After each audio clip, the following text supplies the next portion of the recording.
Yeah, nah, this is a real issue. And I think Diddy's lawyers are right when you're talking about somebody who's not, supposed to not be able to be accessed in this way. And that's super scary. If he, in fact, woke up with a knife to his throat, I mean, that's freaking terrifying. Yeah. We think that a jury verdict should mean more than our jury's verdict seems to mean, and so we are planning to appeal. Absolutely.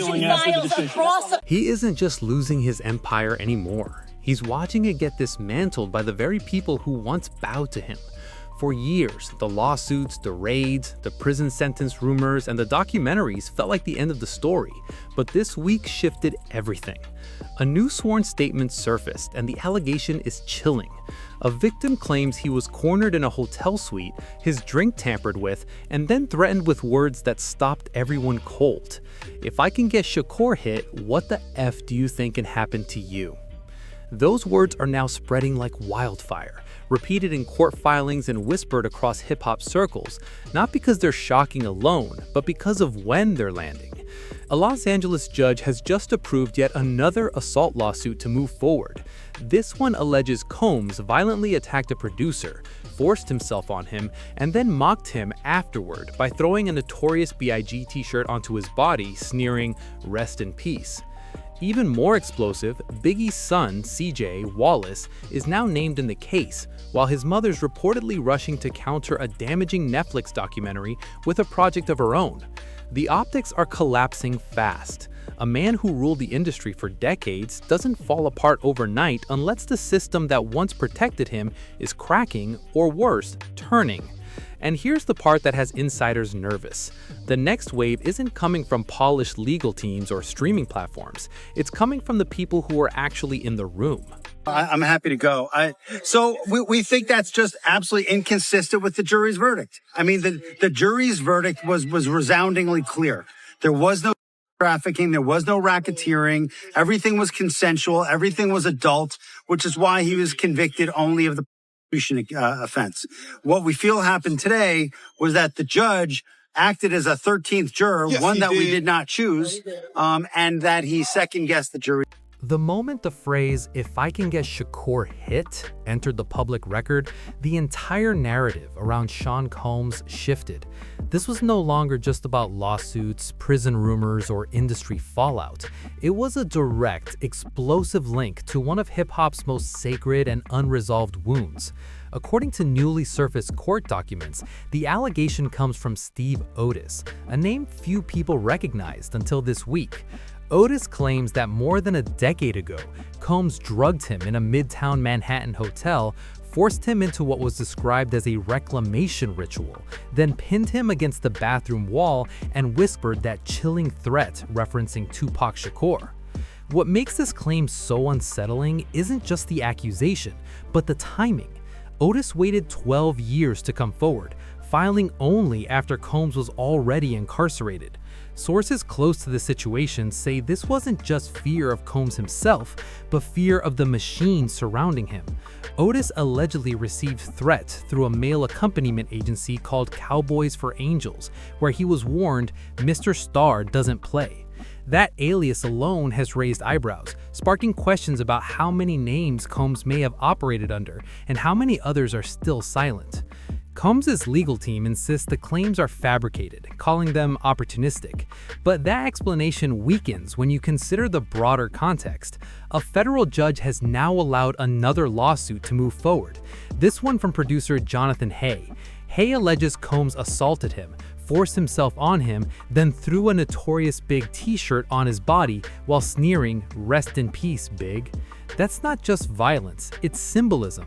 Even more disturbing, Biggie's son, CJ Wallace, is named in the suit as someone who allegedly helped lure Hay into the situation. Whether complicit or manipulated, his silence now only deepens the unease. This isn't a single accusation anymore, it's a pattern, and the court has decided it deserves to be heard. Judge who this job was a upgrade. He took a massive pay cut. He was an accomplished litigator. He has a pedigree that most law students would envy, and he's a very, very brilliant man. And what's being whispered in industry circles right now goes far beyond the lawsuits themselves. It's about the timing and what it suggests. Sean Combs is already serving a 4-year sentence after a judge, during sentencing, described his behavior as disgusting, pointing to evidence of so-called freak-off gatherings where women were allegedly coerced into sexual performances while he observed. What stunned many legal watchers was that the judge appeared to dismiss the jury's acquittal on racketeering charges, openly implying that the conduct proven in court barely scratched the surface of what actually happened. Now, with the Otis and Jonathan Hay cases gaining traction, the conversation has shifted. This is no longer just about whether Combs is guilty. It's about how organized this all may have been. Both men allege they were sedated before their assaults, a detail that immediately raises red flags about a system rather than isolated incidents. The repeated mention of Cowboys for Angels only deepens that concern. This isn't some underground operation. It's a high-end service that, according to its own website, still operates in major cities. If Combs was using it, the uncomfortable question is, who else was? What's most striking, though, is the silence. Where is the outrage from hip-hop's biggest voices? Why has no major artist publicly addressed the Shakur reference or demanded accountability? That silence feels less like ignorance and more like fear. Behind the scenes, Combs' family is scrambling. His mother, Janice, is reportedly preparing a counter-documentary to respond to Netflix's The Reckoning, which portrayed him as a serial abuser who weaponized power. Insiders say it's not about truth, it's about damage control. Because what's coming next isn't just more lawsuits. It's exposure that doesn't end careers, it rewrites history. And if even part of the Shakur claim is true, this isn't just Combs' downfall, it's the unraveling of hip-hop's most protected secrets. Same kind of extortion that we heard when Cassie took the stand and testified on that airplane ride back from France. Diddy said, "You don't do a freak-off, I'm going to release one of the freak-off videos that you are profiled in and humiliate." The other part of the story that doesn't sit right is the prison dynamic itself. Combs isn't being held in some low-risk facility. He's locked up at the Metropolitan Detention Center in Brooklyn, a place so infamous that former inmates have compared it to a real-life asylum. This is the same jail that has housed the Venezuelan dictator, a convicted hitman, and until recently, R. Kelly. So when Tekashi 6ix9ine jokingly referred to it as a celebrity jail on a livestream and then ended up back there himself, it only highlighted how surreal and dangerous the situation really is. Because MDC is anything but cushy. Inmates have been stabbed dozens of times in shared spaces. Medical neglect is so severe that one man reportedly died after lung cancer went undiagnosed for months. Former detainees described the food as recycled slop, barely edible. Whatever power Combs once wielded on the outside means nothing in a place like that. Inside, he's just another body, and potentially a high-value target. Reports that he was threatened with a shiv only reinforce the idea that his aura of untouchability is fading fast. Then there's the resurfacing of allegations tied to his infamous white parties. For years, those all-white events were framed as the ultimate symbol of status and exclusivity. But one woman has now described an alleged black dress code that signaled something far darker. She claims she was sedated, assaulted by multiple guests, and ignored when she tried to resist. Men allegedly lifted her dress and touched her openly as she moved through the room. That's not chaos, that's a system. And if it operated at Combs' most high-profile events, the real question isn't just what he did, but who else knew, who participated, and why no one spoke until now. Patterns like this don't fade, they escalate. Another lawsuit filed against Sean Diddy Combs. This time, a former stylist claims to be Diddy's victim in a case of harassment and physical abuse. We're talking about someone named Deontay Nash. Was one of the witnesses, by the way, in the trial against Mr. Combs. He alleges that Combs turned his dream of working in entertainment into... The final piece of this puzzle is the documentary war now unfolding around Combs' legacy. Netflix's special didn't just criticize him, it framed him as a predator who allegedly used power, money, and fear to silence victims for years. In response, Combs' sons are reportedly developing their own project to set the record straight. But insiders say this isn't about truth, it's about survival. The Combs name is radioactive. Lawsuits are stacking up, brands are distancing themselves, and the only remaining move is damage control. The problem is the narrative is already out of their hands. Between the Shakur threat allegation, the Biggie shirt incident, the White Party revelations, and reports of prison threats, the story has outgrown any counter-documentary. This isn't just about what Combs did, it's about what he represented, and what happens when a carefully maintained facade finally collapses. Dig deeper, and it becomes clear this isn't one man's downfall. It's the exposure of an entire system that protected him for decades. The Shakur claim isn't a standalone shock, it's a thread. Pull it, and connections start unraveling fast.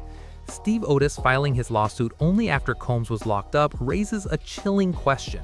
How many others stayed silent out of fear, and for how long? Combs didn't operate alone. Allegations involving Cowboys for Angels suggest access to networks that still operate openly in major cities. If Combs used them, he likely wasn't the only one. Then there are the white parties, once seen as elite social currency, now described as organized exploitation. The alleged black dress code isn't just disturbing, it suggests planning. That doesn't happen accidentally. If this system existed, the real question isn't just who committed the acts, but who watched, who benefited, and who's still being protected. Has to be the defense, the consent, because look, sometimes you can argue that the activity never happened, right? You know, it wasn't me, defense.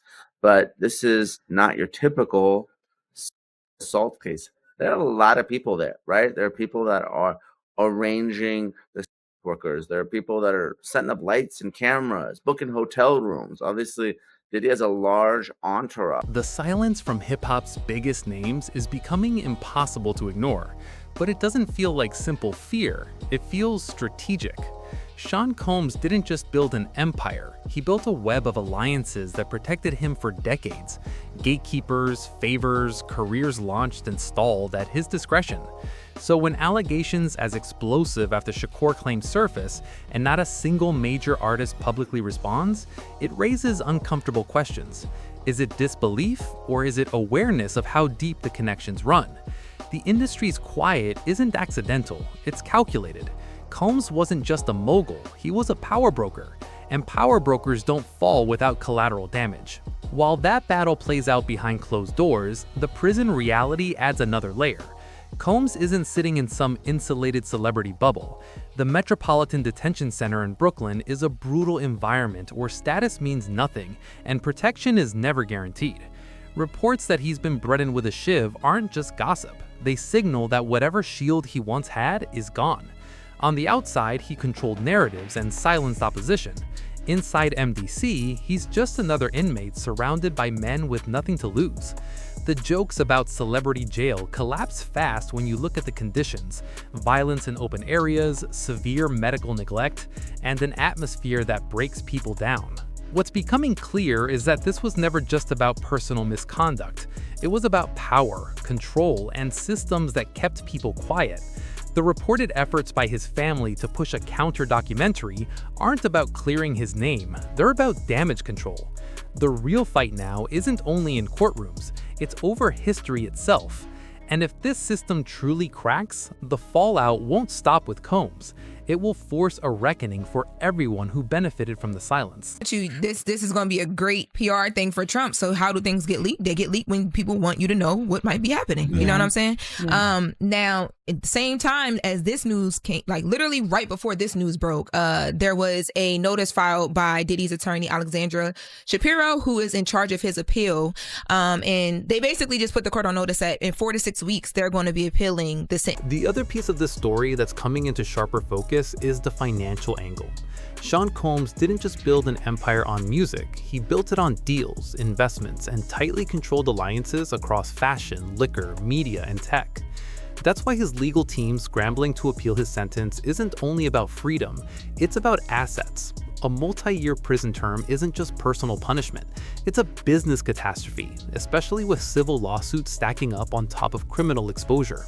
If even a fraction of the White Party allegations hold weight, the financial fallout could drain what's left of his empire through settlements alone. What's raising eyebrows now are the whispers that Combs may be negotiating with federal prosecutors. Those rumors didn't start randomly. insiders noticed subtle shifts, certain names disappearing from filings, legal arguments moving from outright denial to careful omission, and reports of unusually frequent hush meetings between Combs and his attorneys inside MDC Brooklyn. To some, it doesn't sound like resistance, it sounds like leverage being discussed. Not money or influence, but names. If Combs is talking, the implications go far beyond his own case. That would explain why former allies have gone silent, why others are suddenly distancing themselves, and why some figures connected to similar allegations appear to be quietly lawyering up. The timing is hard to ignore. His appeal effort lines up with sudden movement in adjacent cases and unexplained slowdowns in others. Federal prosecutors don't take meetings unless there's something worth trading for. This isn't just about Combs' guilt or innocence anymore. It's about the system that protected him for decades. If he's offering access to that system, the fallout won't stop with him. It could expose an entire infrastructure of power that thrived on silence, fear, and mutually assured destruction. 4 years, 2 months in prison. Wow. He served a year. He gets some time. He gets 15% credit, so he'd be at 14-ish. 2.5 years. 2 months. So, and then he gets another 15% in the remaining. Yeah. He's out in 2 years. Yeah. Should have stuck with the original guest. I know. The most damning part of this story isn't the speculation, it's the behavior. Sean Combs' sudden shift from open defiance to what looks a lot like quiet cooperation hasn't gone unnoticed. Neither has the way his legal strategy has changed. Early on, his team fought every allegation aggressively. Now, they're picking battles, filing selective appeals, and letting certain charges move forward as if some fights are no longer worth having. That kind of pivot doesn't happen without a reason. Then there's the prison chatter. Inmates at MDC Brooklyn have allegedly been whispering about Combs having new friends connected to the U.S. Attorney's Office, along with visitors who don't appear to be family or standard legal counsel. If those rumors are even partially true, the message is clear. If Combs is negotiating, he's not doing it from a position of desperation. He's doing it from a position of leverage. And in an industry built on secrets, leverage is everything. What makes this especially unsettling is the realization that Combs' downfall isn't an anomaly. It's a pattern. The same industry that shielded him for decades is now stepping back in silence. That silence isn't just fear, it's understanding. If Combs goes down, he won't go down alone. The Shakur claim, the Biggie shirt allegation, the white party accounts, these aren't random scandals. They're symptoms of a culture that enabled power without accountability. So here's where things stand. Combs is in prison, his empire is collapsing, lawsuits keep piling up, but the real question isn't just what he did, it's who knew, who helped, and who's still hiding. And if he really was the kingmaker everyone claims, what does that say about the industry that let him rule for so long?